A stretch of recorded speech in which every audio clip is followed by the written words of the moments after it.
Film की शुरुआत में हमें दुनिया का सबसे बड़ा और मुश्किल शाओलिन स्कूल दिखाया जाता है। शाओलिन यानी जहाँ बच्चों को कुंफू कराटे सिखाए जाते हैं। जहाँ एक लड़का जिसका नाम फ्रैंक था अपने आखिरी मुकाबले के लिए पूरी तरह तैयार था, जिसमें ये तय होगा कि वो स्कूल से पास होकर कुंफू और लड़ने में माहिर है या नहीं। मुकाबले के लिए वो फिर मंदिर जाता है और जो टेस्ट आज होने वाला था वो बहुत ही मुश्किल था, क्योंकि बहुत ही कम लोग इसे पास कर पाए थे। टेस्ट में फ्रैंक को लकड़ियों की कुछ कठपुतलियों से लड़ना था, जिन्हें कुछ बहादुर वॉरियर तारों के जरिए कंट्रोल कर रही थी। पर उसे खुद पर यकीन था कि मैं कैसे भी करके इस टेस्ट को जरूर पास कर लूंगा। अब वो जैसे इशारा करता है कि मैं तैयार हूँ, दाएं बाएं से 2 हमले उस पर एक साथ होते हैं, यानी वो कठपुतलियां उसे मारने के लिए तेजी से उसकी तरफ बढ़ती है। पर वो साइड पर हट के बड़ी आसानी से बच जाता है। पर तीसरा बार सीधा उसकी सीने पर होता है। उसे पीछे हटने का मौका नहीं मिलता इस बार, लेकिन वो फिर अपनी बाजुएं खोलकर जोर से पैर को जमीन पर मारता है, जिसकी ताकत इतनी ज्यादा थी कि उसकी शर्ट फटकर हवा में उड़ जाती है। साथ ही उसका जिस्म गोल्डन होने लगता है, क्योंकि चमक रहा था। ऐसा लग रहा था जैसे उसके जिस्म पर कोई कवर आ रहा हो। अब ये कुंफू की एक टेक्निक कॉपर स्किन थी, जिसमें फ्रैंक काफी माहिर था। वो कूद कर वहाँ आता है और बहुत सारी एक के बाद एक मुक्की मारकर सभी कठपुतलियों को तोड़ देता है। वो सारी नीचे बिखर गई थी। अभी वो ये सोच ही रहा था कि सब खत्म हो गया है, अचानक के सारी कठपुतलियों के टुकड़े एक साथ जुट जाते हैं और अब वो एक काफी बड़ी कठपुतली बन गई थी, जिसकी आगे फ्रैंक छोटा सा लग रहा था। उसे देख फ्रैंक को समझ लग जाती है कि इसे पहले की तरह हराया नहीं जा सकता। जितनी भी ताकत लगाऊंगा कुछ नहीं होगा। इसीलिए वो चलकर उस कठपुतली पर से कूद कर उन सभी तारों को पकड़ लेता है, जिससे वॉरियर्स उसे कंट्रोल कर रहे थे। ऐसा होते ही सारे वॉरियर्स नीचे गिर जाते हैं और उनकी तारों की पकड़ जैसे खत्म होती है, कठपुतली टूटकर कई टुकड़ों में बिखर जाती है। और यहाँ फ्रैंक इस टेस्ट को जीतकर जबरदस्त कुंफू का माहिर बनकर निकलता है। इसके बाद हम एक ऑफिसर को देखते हैं जो बहुत बड़ा बेईमान था, क्योंकि उसने गवर्नमेंट के खजाने से बहुत सारे पैसे अपने मकसद के लिए चोरी किए थे। इतने सारे पैसे आज तक की सबसे बड़ी चोरी थी, पर वो ये नहीं चाहता था कि किसी को भी इस बारे में पता चले, तो इसीलिए उसने अपने एक साथी को मरवा दिया, क्योंकि वो भी इस चोरी में साथ था। और अब ऑफिसर को उस कागज की तलाश थी जिसमें इस चोरी की सारी जानकारी थी, जिसे ऑफिसर की साथी ने बनाया था और अब कहीं उसे छुपा कर रखा हुआ था।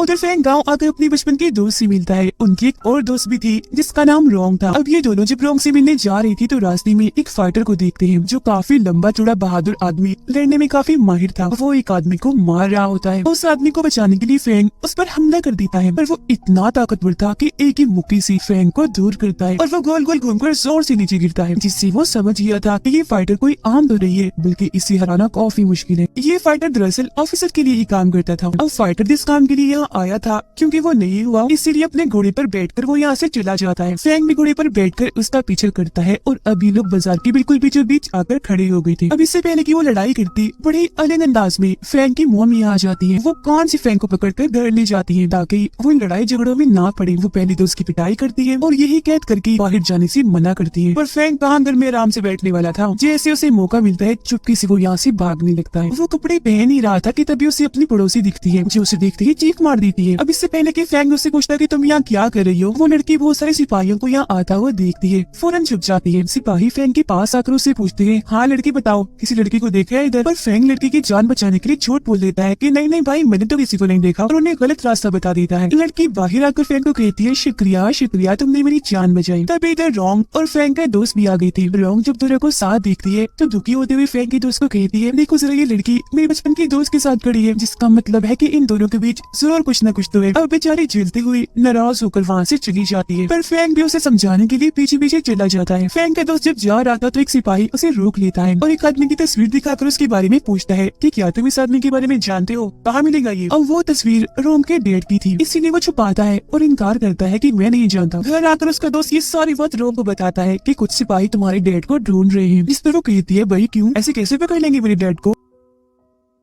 जैसे उसका दोस्त यहाँ से जाता है, रोंग एक बॉक्स निकालती है जिसके अंदर वही कागज था जिसमें चोरी की जानकारी थी और ऑफिसर को जिसकी तलाश थी। तो यहाँ हमें पता चलता है कि रोंग के डैडी असल में इस कागज की रखवाली थी और अब वो इकलौते इंसान है जो इस कागज के जरिए ऑफिसर को सजा दिलवा सकते हैं। यही वजह है कि सिपाही उन्हें ढूंढ रहे थे। अगले दिन फ्रैंक रोंग के घर आते हैं, जहाँ इन्हें फ्रैंक का दोस्त बताता है कि रोंग तो घर में है ही नहीं, वो गायब है और मेरा ख्याल है उसे बिजनेसमैन ने अगवा कर लिया है, क्योंकि कागज के लोग रोंग के डैड को ढूंढ रहे थे। ये जानने के बाद फ्रैंक फौरन बिजनेसमैन को ढूंढने के लिए निकल पड़ता है जो शहर में लोगों से लड़ रहा था। फेंग वहाँ वॉरियर की स्टाइल में आकर बिजनेसमैन से पूछता है, बताओ मेरे दोस्त रॉन्ग कहाँ है? जिस पर वो जवाब देता है, भला मुझे क्या पता तुम्हारी दोस्त का, अपने दोस्त को संभाल के रखना था ना पहले। इसी बात की वजह से दोनों के बीच लड़ाई शुरू हो गई थी, पर फेंग ने अपने कुंग फू स्टाइल में बड़ी आराम से उसे मार मार के हरा दिया। पर फेंग को हैरत तो तब होती है जब बिजनेसमैन हंसकर अपनी हार कबूल करता है, कहता है, अच्छा बस बस लड़के, मैं हार मान गया हूँ तुमसे और अब तुम ही मेरे दामाद बनोगे, क्योंकि मैं अपनी बेटी के लिए रिश्ता ढूंढ रहा था और मेरी शर्त थी कि मैं उसी लड़के से अपनी बेटी की शादी करूंगा जो मुझे लड़ाई में हरा देगा, और आज वो काम तुमने कर दिया। इस बात से बिजनेसमैन खुश था और सारे लोग उसे मुबारकबाद देने लगते हैं। उसकी ये बातें सुनकर फेंग को समझ लग जाती है कि ये सच में रॉन्ग के बारे में कुछ नहीं जानता, लेकिन अगर मैं कुछ देर और यहाँ रुका तो ये जबरदस्ती अपनी बेटी की शादी मुझसे करवा देगा, तो वो जल्दी से यहाँ से भाग जाता है। फेंग जब घर पहुँचता है तो वहाँ रॉन्ग वापिस आ गई थी, जो कहती है कि मैं तो कभी अगवा हुई ही नहीं थी, बल्कि अपनी मर्जी से गई थी, और अब तुम दोनों कोई ड्रामे नहीं करोगी, मुझे तुम्हारी कोई बात नहीं सुननी, मैं जानती हूँ कि सचमुच तुम्हारा चक्कर है। अब इनकी ऐसे गुजर रही थी, कभी कोई नाराज तो कभी कोई। घर वापस जाते वक्त बिजनेसमैन की आदमी फेंग और पड़ोसी लड़की को घेर लेते हैं। बिजनेसमैन आकर लड़की से पूछता है कि मेरी बेटी इतने दिन से कहाँ गायब थी, जो सुनकर फेंग को पता चलता है कि असल में ये पड़ोसी बिजनेसमैन की बेटी है और इसके लिए ही वो रिश्ता ढूंढ रहा था। अब वो यहाँ ये सच भी बता देता है कि मेरे आदमी रोंग के डेड को इसलिए ढूंढ रही थी क्योंकि ऑफिसर ने ऐसा करने को कहा था, क्योंकि बिजनेसमैन ऑफिसर का आदमी था। ये सुनकर फेंग को एहसास होता है कि जरूर रोंग की जान को खतरा है, तो फौरन उसे बचाने के लिए निकल जाता है, पर काफी देर हो गई थी क्योंकि पहले ही रोंग और उसके डेड को ढूंढकर पकड़ लिया था। ऑफिसर का सिपाही रोंग के डेड से वो कागज मांगता है, पर जब वो देने से इनकार करती है तो सिपाही कहता है कि अगर तुमने ना दिया तो मैं तुम्हारी बेटी को मार दूंगा, लेकिन फिर भी उसके डेड हार नहीं मानती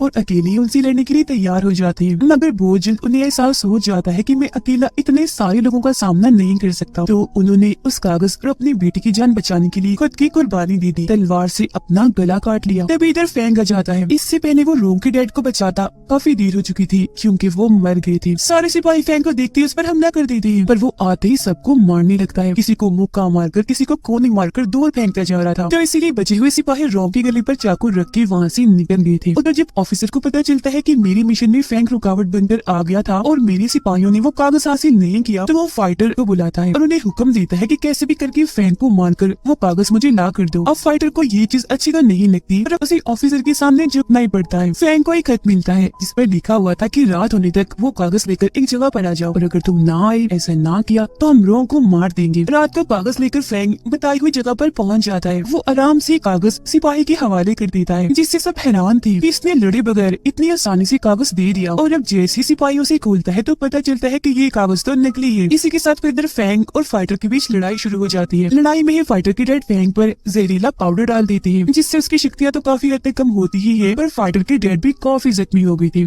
फाइटर का ध्यान अपने जख्मी बाप पर था, तो उन्हें वो यहाँ से ले जाता है। और अब जैसे सिपाही खुद फेंग को मारने के लिए आगे बढ़ता है तो तभी इधर उसकी मोम और बिजनेसमैन आकर उसे बचा लेते हैं। घर लाकर फेंग को जड़ी बूटियों वाले पानी से नहलाया जाता है ताकि जहर का असर खत्म हो जाए। सिपाही फाइटर और उसके डैड को कहता है कि मैं तुम्हें जान बचाने के लिए आखिरी मौका देता हूँ, जाओ और जाके फेंग को मार दो, वो कागज लेकर आओ वरना हम तुम्हें मार देंगे। अब कोई रास्ता ना होने पर फाइटर अपने डैड को वही छोड़कर फेंग को मारने के लिए निकल जाता है। फेंग बिल्कुल ठीक हो गया था और अब वो उस पुतले को देखने लगता है जो रोंग ने उसे दिया था। वो जैसे बटन को दबाता है, पुतला खुल जाता है और उसमें से वो कागज निकलता है, जिससे लोग समझ जाते हैं कि ये कागज देकर हम रोंग को बचा देंगे। पर मुसीबत, ऐसी ऑफिसर को सजा नहीं मिल पाएगी। फेंग को भी फाइटर का खत मिलता है, इसीलिए वो फौरन यहाँ से निकल जाता है। जब एक दूसरे के आमने सामने आते हैं तो इनकी लड़ाई होने लगती है। फाइटर को सिपाही से धमकी मिली थी, इसीलिए वो खूब ताकत लगाकर फेंग से लड़ता है और उसे हरा नहीं पाता, लेकिन फेंग भी उसे यहाँ मारता नहीं, जिंदा छोड़ देता है। घर आकर फाइटर देखता है कि मेरे डैड मर गए हैं, तो वो काफी दुखी होकर रोने लगता है। उधर फेंग का दोस्त ऑफिसर के घर के बाहर पहुँचता है और कहता है कि मेरे दोस्त रोंग को छोड़ दो, बदले में मैं तुम्हें वो कागज दे देता हूँ। उसकी इस बात पर जख्मी रोंग को लाया जाता है। उसके चेहरे और कपड़ों पर खून लगा हुआ था, जिससे साबित होता है कि उस पर काफी जुल्म किया गया है। उसका दोस्त अब जैसे कागज देता है के बीच में फेंग आकर टांग मार देता है और ये सब होने से रोक लेता है। तभी इधर फेंग की मोम और बिजनेसमैन भी आ गई थी और ये सारे लोग एक होकर ऑफिसर के साथियों से लड़ने के लिए तैयार थे। और अब आखिरकार ऑफिसर के यहाँ आते ही उसकी फेंग से लड़ाई होने लगती है। ऑफिसर कुंग फू के सबसे खतरनाक लेवल का माहिर था और आज पहली बार फेंग को ये एहसास होता है कि मेरी टक्कर बहुत ही ताकतवर आदमी से हुई है। वो एक जोरदार मुक्का जैसे फेंग को मारता है, उसका इतना मजबूत कॉपर स्किन भी टिक नहीं पाता, टूट जाता है। फैंग जख्मी हो गया था, उसके मुंह से खून आने लगता है। उसे कमजोर पाकर ऑफिसर जेसी तलवार का टुकड़ा उसकी तरफ फेंकता है कि तभी सामने रोंग आ जाती है, जिससे तलवार का टुकड़ा उसके दिल की आर पार हो जाता है। बेचारी बच नहीं पाई, फैंग को बचाते बचाते खुद मारी जाती है। ये देखकर फैंग की दोस्त को बहुत गुस्सा आता है और अब जेसी वो ऑफिसर को मारने के लिए जाता है कि तभी ऑफिसर उसे भी जोरदार मुक्का मारकर दूर फेंक देता है। उस बेचारे की भी मौत हो जाती है। फैंग की मोम और बिजनेसमैन को भी बंदी बना लिया जाता है और तभी इधर फाइटर आकर ऑफिसर को मारने लगता है, क्योंकि उसकी वजह से ही फाइटर के डैड की मौत हुई थी। यहाँ बिजनेसमैन उसे समझाते हैं कि जल्दी से कागज लेकर यहाँ से भाग जाओ, तो वो ना चाहते हुए भी कागज लेकर वहाँ से भाग जाता है। फाइटर बड़ी बहादुरी से ऑफिसर से लड़ता है पर उसके हाथों से ही मारा जाता है। अगले दिन ऑफिसर ने फैंग की मोम और बिजनेसमैन पर इल्जाम लगाकर उन्हें फांसी देने का फैसला किया। जहाँ उन दोनों की फांसी देखने के लिए शहर के बहुत सारे लोग इकट्ठा हो गए और अब फैंग के पास कागज को सबके सामने लाने के अलावा और कोई रास्ता नहीं था। वो फांसी वाली जगह पर जाकर बताता है कि ऑफिसर ने सरकार के खजाने से बहुत सारा पैसा चुराया, इससे पहले भी इसने बहुत सारे गलत काम किए, देखो इसके खिलाफ मेरे पास सबूत भी है। उसकी ये बात सुनकर सब ऑफिसर के खिलाफ नारेबाजी करने लगते हैं। ये देखकर ऑफिसर को बहुत गुस्सा आ गया था, क्योंकि अगर राजा को उसकी चोरी के बारे में पता चल गया तो वो उसे फांसी की सजा दे देंगे। तो वो अपने सिपाहियों को बेड पर हमला करने के लिए कहता है, लेकिन तभी इधर बिजनेसमैन के सिपाही भी आ जाते हैं और अब इन दोनों ग्रुप्स के बीच काफी बड़ी लड़ाई छिड़ जाती है। इधर दूसरी तरफ फैंग और ऑफिसर एक बार फिर आमने सामने आ गए थे और लड़ने लगते हैं, लेकिन इस बार फैंग ने अपनी ताकत की साथ साथ दिमाग का भी इस्तेमाल किया। वो जैसे एक रस्सी खींचता है, बड़ी सी लकड़ी सीधा जाके ऑफिसर के सीने पर लगती है, जिससे वो जख्मी हो गया था। उसे कमजोर पड़ता देखकर फैंग ने एक के बाद एक उस पर मुक्कों की बारिश कर दी और आखिर में कॉपर स्किन वाला मुक्का जैसे उसे मारा वो काफी दूर जाके गिरता है, जिससे अधमरा हो गया था। बाहर ऑफिसर के सिपाही भी हार गए। तभी इधर राजा अपनी पूरी फौज के साथ आ जाते हैं। फैंग उन्हें वो कागज दिखाता है और ये बात साबित हो जाती है कि उसने खजाने की चोरी की थी, जिस पर राजा ऑफिसर को कैद करवा देते हैं फांसी देने के लिए। अपनी इस जीत से सारे लोग काफी खुश थे। यहाँ पड़ोसी लड़की फैंग के काफी पास खड़ी थी और गले से लग जाती है, जिससे हम समझ पाते हैं कि फैंग भी उसी पसंद करने लगा था। और इसी के साथ ये शानदार कहानी इधर ही खत्म हो